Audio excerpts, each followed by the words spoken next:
రెడ్డి గారు స్పష్టం చేయాలి. మీ ఆది నాయకుడు రాహుల్ గాంధీ గారు ఏ కులానికి సంబంధించిన వ్యక్తి, ఏ మతానికి సంబంధించిన వ్యక్తి, ఏ దేశానికి సంబంధించిన వ్యక్తి, ఆయన బీసీయా, ఎస్సీయా, ఎస్టీయా, ఫార్వర్డ్ క్యాస్టా? స్పష్టం చేయండి. మీరు వాళ్ళ నాన్న ఫిరోజ్ ఖాన్ గాంధీ, వాళ్ళ తాత రాహుల్ గాంధీ గారి తాత ఫిరోజ్ ఖాన్ గాంధీ, వాళ్ళ అమ్మ ఆయన ముస్లిం, వాళ్ళ అమ్మ సోనియా గాంధీ క్రైస్తవురాలు, దాంతోపాటు ఇటలీ దేశస్తురాలు. మరి రాహుల్ గాంధీ మీద చర్చ జరగాలి. మీరు రాహుల్ గాంధీ గారిని మీ నాయకుడిగా బీసీ నాయకుడు అని మీరు ప్రోత్సహిస్తురా, లేకుంటే ముస్లిం అని ప్రోత్సహిస్తురా, క్రిస్టియన్ అని ప్రోత్సహిస్తురా, లేకుంటే వేరే దేశస్తులను ప్రోత్సహిస్తురా? ఏ దేశస్తుడు, ఏ మతం, ఏ కులం? కులం లేదు అనకు, మతం లేదు, ఓ జాతి లేదు, ఒక దేశం లేదు. చర్చ జరగాలి, దాని మీద చర్చ జరగాలి. నరేంద్ర మోడీ గారిని బీసీగా ఈ దేశం గుర్తించింది. ఈ దేశంలోని బీసీలందరూ గుర్తించారు. అగ్రవర్ణాలు పేదలు కూడా ఎస్ ఈయన బీసీ వెనుకబడిన వర్గాలకు సంబంధించిన వ్యక్తి కాబట్టే మా అగ్రవర్ణాల్లో పేదలను గుర్తిస్తుడు, పేదోడు కాబట్టే అని గుర్తించారు. కాబట్టి దేశ ప్రధాని ఈ దేశంలో మూడోసారి భారతీయ జనతా పార్టీ అధికారంలోకి వచ్చింది, ముచ్చటగా మూడోసారి. మరి రాహుల్ గాంధీ కుటుంబం గురించి చర్చ జరగాలి. దానికి రేవంత్ రెడ్డి గారు ఏమని సమాధానం ఇస్తారు? కొరువుతోని తల కోరుకోవడానికి ఇదే. మీరు 6 గ్యారెంటీల గురించి మాట్లాడుంది అంటే నేను మళ్ళీ చెప్తున్నా, మరి దీని మీద ఎమ్మెల్సీ ఎన్నికలు జరుగుతున్నాయి, 3 ఎమ్మెల్సీ ఎన్నికలు జరుగుతున్నాయి. ఇదే రెఫరెండంగా రేవంత్ రెడ్డి గారు సిద్ధమా ఎన్నికల్లో పోటీ చేయడానికి? ఈ 3 ఎమ్మెల్సీ ఎన్నికల్లో ఇదే వాదం మీద రాహుల్ గాంధీ కులం, మతం, వర్గం, జాతి, దేశం, మోడీ గారు బీసీయా కాదా? దీని మీదనే ఎమ్మెల్సీ ఎన్నికల్లో పోయి మీకు ఇదే రెఫరెండమా చెప్పండి. అరే సంవత్సరానికి గాలిగోలేసి 6 గ్యారెంటీల మీద మీరు మాట్లాడకుండా మీరు బీఆర్ఎస్ ఒక్కటై వాళ్ళు 6 గ్యారెంటీ గురించి మాట్లాడారు. మీరు 6 గ్యారెంటీల ఊసేస్తారు. ఎమ్మెల్సీ ఎన్నికల్లో రాజకీయ లబ్ధి పొందడానికి, ప్రజల దృష్టి మళ్లించడానికి 7వ ఎమ్మెల్సీ ఎన్నికల ప్రచారంగా సందర్భంగా చర్చ అదే 6 గ్యారెంటీలు. ఇలా ఉద్యోగస్తులు అంటున్నారు ఇవాళ మా పీఆర్సీ ఏది, మాకు 5 డిఏలేవి, మాకు ప్రమోషన్లేవి, 317 జీవోని మొత్తం చెత్తపుట్ల పడేస్తాడు. ఇదే రేవంత్ రెడ్డి గారు అప్పుడు అన్నారు. ఒకరే సెలబడిచ్చిన అంత కొట్టాలి. ఎక్కడ రేవంత్ రెడ్డి గారు కొట్టాలి, కాంగ్రెస్ పార్టీ కొట్టాలి. 317 జీవోకు వ్యతిరేకంగా కొట్టాలింది మేము, జైలుకి వెళ్ళింది మేము, లాఠీ దెబ్బతిన్నది మేము. వాళ్ళు ఉద్యోగస్తులు అడుగుతున్నారు ఇవాళ. సమాధానం చెప్పండి దానికి. బీఆర్ఎస్ పార్టీ హయాంలో ఫస్ట్ నాడు జీతాలు వచ్చినాయి అంటే కేవలం భారతీయ జనతా పార్టీ ఆందోళన చేయడం వల్లనే. నేను మా పార్టీ స్టేట్మెంట్ ఇస్తే తప్ప కేసీఆర్ ఫస్ట్ నాడు జీతాలు లేకపోదు. మేము బెదిరిస్తే తప్ప 15th లో కూడా జీతాలు రాలే. మేము కొట్లాడకుంటే జీతాలు రాకపోతున్నాం, 3 నెలల కోసం జీతాలు వస్తుండే. మేము కొట్లాడడం కాబట్టి అప్పుడు ఫస్ట్ నాడు జీతాలు వచ్చినాయి బీఆర్ఎస్ పార్టీ హయాంలో. ఇలా నిరుద్యోగులు ప్రశ్నిస్తున్నారు. 4,000 రుణ మా నిరుద్యోగ వృత్తి ఏమైంది? 2 లక్షల ఉద్యోగాలు ఇలా రిక్రూట్మెంట్ చేస్తున్నారు, ఏమైంది? 20,000కు మాత్రమే నోటిఫికేషన్ ఇచ్చి 50,000 మందికి ఉద్యోగాలు ఇస్తున్నారు. ఎక్కడ ఉద్యోగాలు ఇచ్చిన జాబితా విడుదల చేయమంటున్నారు వాళ్ళు ఇవాళ. కానీ నిరుద్యోగం మార్చి చేసి కొట్టాడింది మేము, నిరుద్యోగులకు అండగా ఉన్నది మేము. ఈ దేశంలో సంవత్సర కాలంలో 10 లక్షల మందికి ప్రధానమంత్రి రోజ్గార్ మేళా పేరుతోని కేంద్ర ప్రభుత్వం ఉద్యోగాలు ఇస్తామని చెప్పి నరేంద్ర మోడీ మాట ఇచ్చిన తర్వాత ఎక్కడ పైరేవులు లేకుండా, ఎక్కడ పేపర్ లీకేజ్ లేకుండా, ఎక్కడ దొంగ నోటిఫికేషన్ లేకుండా 9,25,000 మందికి సంవత్సరం లోపల కేంద్ర ప్రభుత్వ ఉద్యోగాలు ఇచ్చిన ఘనత నరేంద్ర మోడీ ప్రభుత్వం. అది కుటుంబం మీద వారు కొన్ని ప్రశ్నలు వేయడం జరిగింది. కొన్ని ప్రశ్నలు వేయడం జరిగింది. నేను ఆ ప్రశ్నలకు కొంత క్లారిఫై, అంటే వారికి అవగాహన గురించి బండి సంజయ్ గారికి అవగాహన గురించి, బండి సంజయ్ గారితో పాటు బీజేపీకి సంబంధించిన వాళ్ళ పార్టీ నాయకుల కార్యకర్తలకు, లేదా ఇప్పుడున్న కొత్తగా ఉన్న మన రాష్ట్రం తెలుగు రాష్ట్రాల్లో ఉన్న కొత్త జనరేషన్ సంబంధించి కానీ అన్ని రాజకీయ పార్టీలకు సంబంధించిన నాయకులకు వాళ్లకు కొంత ఇన్ఫర్మేషన్ ఉండకపోవచ్చు.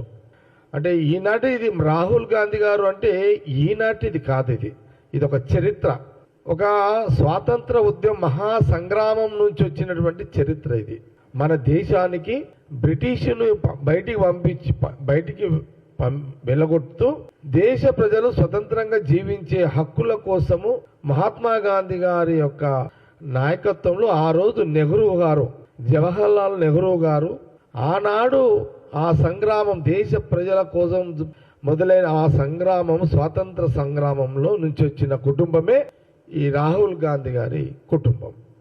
ఇప్పుడు మనము ఇది సుదీర్ఘంగా ఆనాటి నుంచి ఇప్పటి వరకు వారు అన్నారు, బండి సంజయ్ గారు వారు ఏ మతము, రాహుల్ గాంధీ గారి యొక్క కుటుంబము ఏ మతము, ఇందిరాగాంధీ గారి గురించి మాట్లాడడం జరిగింది, ఇందిరాగాంధీ గారి భర్త గురించి మాట్లాడడం జరిగింది, అట్లాగే సోనియా గాంధీ గారి మతాన్ని గురించి మాట్లాడిండు. ఇవన్నీ కూడా వారికి బండి సంజయ్ గారికి తెలిసి మాట్లాడిండా, తెలుసుకోకుండా మాట్లాడిండా, అవగాహన ఉందా లేదా, కొంత అవగాహన బండి సంజయ్ గారు లేకపోతే అవగాహన కల్పించే ప్రయత్నమే నేను కాంగ్రెస్ పార్టీ పక్షాన నేను ఈ గాంధీ భవన్ మీడియా ద్వారా నేను తెలియజేస్తాను. ముఖ్యంగా నేను చదివి వినిపిస్తాను. రాహుల్ గాంధీ గారి యొక్క కుటుంబము బ్రాహ్మణులు, వాళ్ళు బ్రాహ్మణ్స్, వాళ్ళు హిందువులు. ఇది గమనించాలి. ప్రధానంగా బండి సంజయ్ గారు గమనించాల్సింది ఏంటంటే, రాహుల్ గాంధీ గారు వారి కుటుంబము వాళ్ళు బ్రాహ్మణులు, వాళ్ళు బ్రాహ్మణ్స్, వాళ్ళు హిందువులు. లేదు బండి సంజయ్ గారికి ఏమైనా డౌటా, బ్రాహ్మణులు హిందువులు గారు అని ఏమైనా డౌట్ ఉంటే అడగొచ్చు ప్రశ్న. బండి సంజయ్ గారు ప్యూర్గా వాళ్ళు బ్రాహ్మణులు, వాళ్ళు హిందువులు. ఈ జవాబు బండి సంజయ్ గారికి సరిపోతుంది. ఈ జవాబు. ఇక వారి కుటుంబాన్ని గురించి కొన్ని ప్రశ్నలు వారు మీడియా ద్వారా ప్రశ్నించడం జరిగింది కాంగ్రెస్ పార్టీని.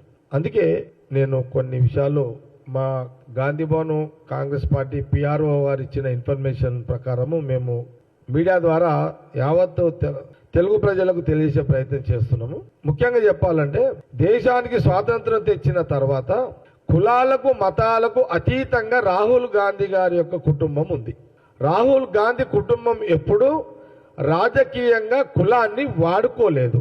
మన భారతదేశ సాంప్రదాయ ప్రకారము భార్య ఏ కులంనైనా ఏ మతంనైనా భర్త ఏ కులంతోటైతే, అంటే మన సాంప్రదాయం హిందూ సాంప్రదాయము, ఒక ఆడపడుచు తన భర్త ఏ కులమున్నా ఏ మతమున్నా ఎవరి ఆ మతానికే వర్తింప జరుగుతుంది. అందుకే మన సాంప్రదాయాలు హిందూ సాంప్రదాయాల ప్రకారము రాజీవ్ గాంధీ గారిని మ్యారేజ్ చేసుకుంది. వారి మీద కూడా ఒక ప్రశ్న లేవనెత్తారు బండి సంజయ్ గారు. నిన్న మీడియాలో వచ్చింది, అన్ని ఎలక్ట్రానిక్ మీడియా, ఈరోజు ప్రింట్ మీడియాలో వచ్చింది. సోనియా గాంధీ గారు ఆమె క్రిస్టియను, ఏ మతం అని వారు అడిగారు.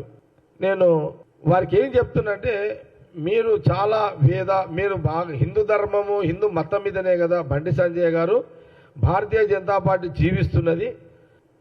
మీరు ఎన్నో కథలు చెప్తారు కదా హిందూ ధర్మం మీద. ఈ ధర్మం మీకు తెలియదా? తెలియకపోవడం ఏంటి?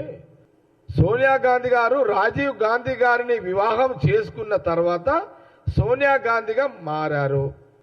అంటే ఒక ఆడపడుచు భర్త ఏ కులమైతే ఏ కుల వస్తుడైన ఒక మగవాడిని పెళ్లి చేసుకున్న తర్వాత అతన్ని ఏ కులం ఉంటే ఆ కులానికే ఆ ఆడపడుచు ఆడ మనిషి ఆమె ఆ కులానికి వర్తింపజేస్తుంది.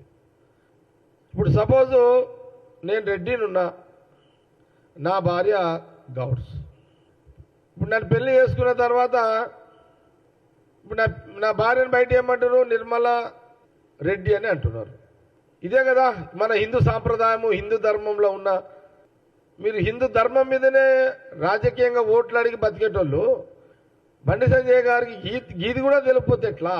ఏదో మాట్లాడాలి కదా, ఏదో ఒక బట్టగాల్చి పడేయాలి కదా అని మాట్లాడడం భావ్యం కాదు అని బండి సంజయ్ గారికి నేను మీడియా ద్వారా తెలియజేస్తున్నాను. మళ్ళీ ఒకసారి మీ మాటకు మీరు మాట్లాడే, ఎందుకంటే మీరు బండి సంజయ్ గారు మీరు ఆ పార్టీకి ప్రెసిడెంట్ చేసి ఇప్పుడు సెంట్రల్ మినిస్టర్.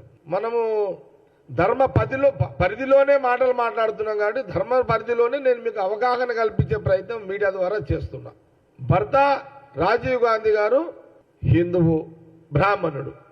అంటే సోనియా గాంధీ గారు కూడా రాజీవ్ గాంధీ గారు బ్రాహ్మణుడు కాబట్టి ఆమె కూడా ఆ కులానికి సంబంధించిన కానీ మన భారతదేశ సాంప్రదాయాలు ఇది గ్రహించండి. మళ్ళొక్కసారి మీకు క్లారిఫై చేస్తున్నాం, అంటే మీకు అవగాహన కల్పిస్తున్నాం. తెలియక మీరు మాట్లాడిన దానికి తెలుసో తెలియక మాట్లాడిన దానికి ఇందిరాగాంధీ గారి గురించి మాట్లాడారు.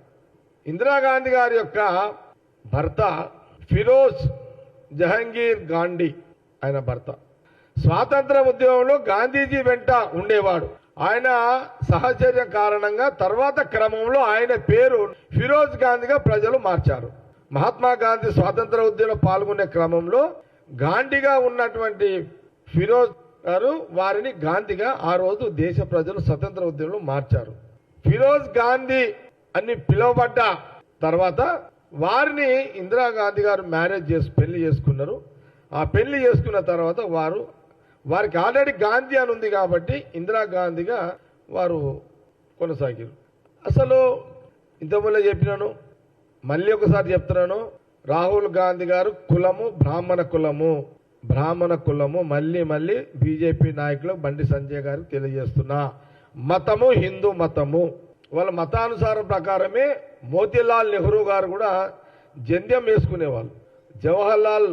మోతీలాల్ నెహ్రూ గారు, మహాత్మా గాంధీ గారు, దాని తర్వాత జహంగీర్ గాంధీ గారు కూడా వారు కూడా జంధ్యం వేసుకునే వాళ్ళు అని చరిత్రలో ఉంది. జంధ్యం. రాజీవ్ గాంధీ గారు కూడా జంధ్యం వారు కూడా వేసుకునేవాళ్ళు. సంజయ్ గాంధీ గారు కూడా జంధ్యం వారు కూడా వేసుకునేవాళ్ళు.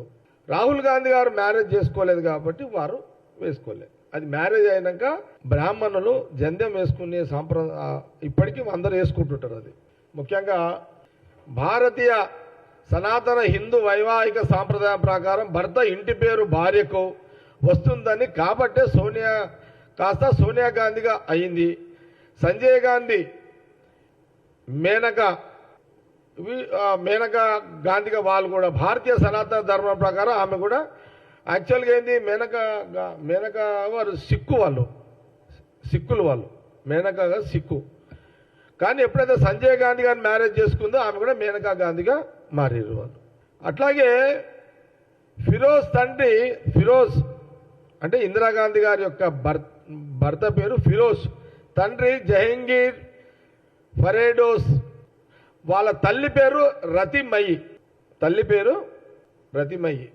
ఫిరోజ్ ఇందిరాగాంధీ గారి భర్త జర్నలిస్టు, నేషనల్ హెరాల్డ్ పత్రిక వ్యవస్థాపకుడు, స్వాతంత్ర సమరయోధుడు, స్వాతంత్ర ఉద్యమంలో 2 సార్లు జైలు జీవితం గడిపిన వ్యక్తి, 2 పర్యాయాలు ఎంపీగా రాయబరేలీ నుంచి ప్రాతినిధ్యం వహించాడు. స్వాతంత్ర ఉద్యమంకి మద్దతుగా వానర్ సేన స్థాపించిన వ్యక్తి. ఫిరోజ్ గాంధీ చరిత్రలో ఒక పారాగ్రాఫ్ అంత అనేది ఒక చరిత్ర జీవితం కూడా. కాబట్టి ఇందిరాగాంధీ గారు ఇందిరా ప్రియదర్శిని, అసలు యాక్చువల్గా ఏంటంటే ఇందిరా ప్రియదర్శిని వివాహం చేసుకోవడానికి హిందూ మతం స్వీకరించి హిందూ మత సాంప్రదాయం ప్రకారమే ఫిరోజ్ వివాహం జరిగిందని, అనంతరం ఇందిరా ప్రియదర్శిని కాస్త ఇందిరాగాంధీగా అయిందని మనకు చరిత్రలో కనబడుతుంది. కాబట్టి బీజేపీకి సంబంధించిన నాయకులు రాజకీయ విమర్శలు రాజకీయంగా చేస్తారు, సహజంగా ఉంటుంది. కానీ మీరు చేసే రాజకీయ విమర్శలన్నీ కూడా కొంత నిజం ఉండాలి అనేదే కాంగ్రెస్ పార్టీ బండి సంజయ్ గారికి తెలియజేస్తున్నాను. ఈ సందర్భంగా నేను చెప్పదలుచుకున్నాను.